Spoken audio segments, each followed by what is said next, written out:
Hello friends, welcome back to positive vibes. मैं रचना मालपानी आपका स्वागत करती हूँ। तो चलिए सुनते हैं आज की कहानी।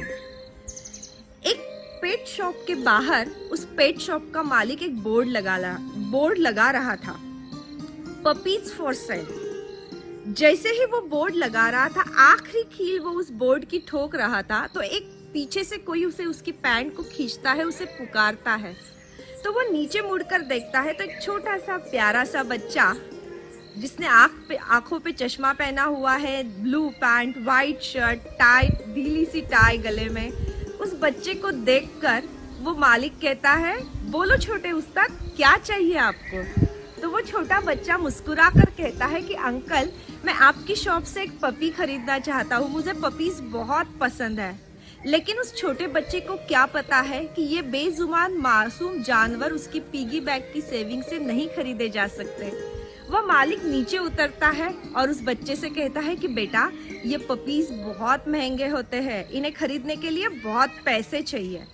फिर वो बच्चा अपनी एक जेब में हाथ डालता है और 20 रुपए निकालता है। फिर दूसरी जेब में हाथ डालता है, 3 कॉइन्स निकालता है। 23 रुपीज अपने हाथ में रखकर उस पेट शॉप के मालिक से कहता है, अंकल, क्या ये पैसे देकर मैं इन पपीज को खेलता हुआ देख सकता हूँ?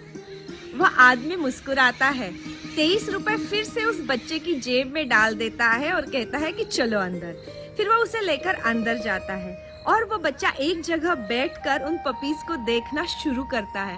वो इतना खुश होता है कि उसकी आंखों में एक नई चमक आती है, उसकी आंखें खुशियों से झूम उठती है। वो पपीज एक दूसरे के साथ खेल रहे थे, आगे पीछे दौड़ रहे थे। तभी उस बच्चे की नजर कोने में बैठे हुए एक कॉटन व्हाइट पपी के ऊपर जाती है।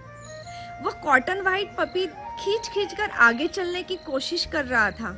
वो इन पपीज के साथ आकर खेलने की कोशिश कर रहा था, लेकिन वो ऐसा नहीं कर पा रहा था क्योंकि वो तेजी से नहीं चल पा रहा था। यह देखकर वह लड़का उस शॉपकीपर को बुलाता है और उस मालिक से कहता है कि अंकल, क्या मैं ये कॉटन व्हाइट पपी को खरीद सकता हूँ?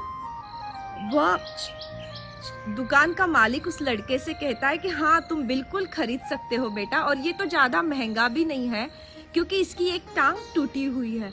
लेकिन तुम इसे खरीद कर क्या करोगे? क्योंकि ना तो ये तुम्हारे आगे पीछे भाग सकता है, ना ही ये तुम्हारे साथ खेल सकता है। तब वह लड़का थोड़ा पीछे जाता है, अपनी राइट टांग की पैंट को ऊपर करता है और कहता है कि देखो अंकल। उसे देखकर वह शॉपकीपर भी हैरान हो जाता है। उसके पैर में स्टील के रॉड्स लगे हुए रहते हैं।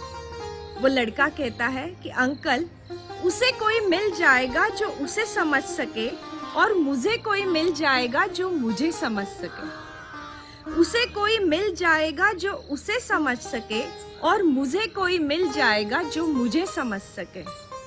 इस दुनिया में बहुत लोग ऐसे हैं जिन्हें कोई चाहिए कि जो उन्हें समझ सके।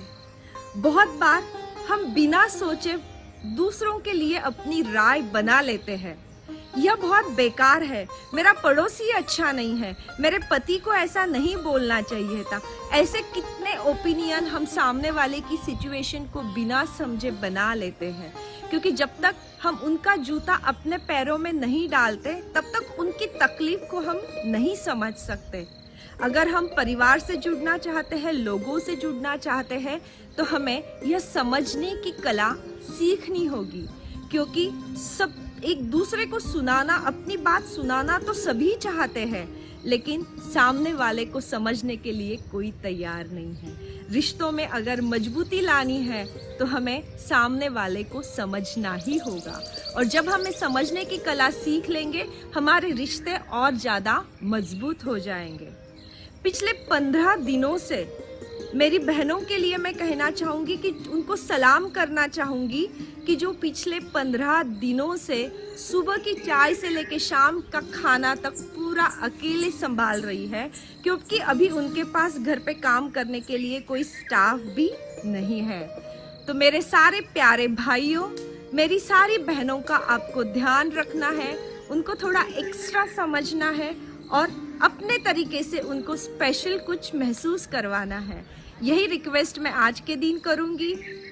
और मेरी बहनों से कहना चाहूंगी कि दुनिया के लिए भले ही आप व्यक्ति है, दुनिया के लिए भले ही आप एक व्यक्ति है, लेकिन आपके परिवार के लिए, आपके बच्चों के लिए आप उनकी पूरी दुनिया है।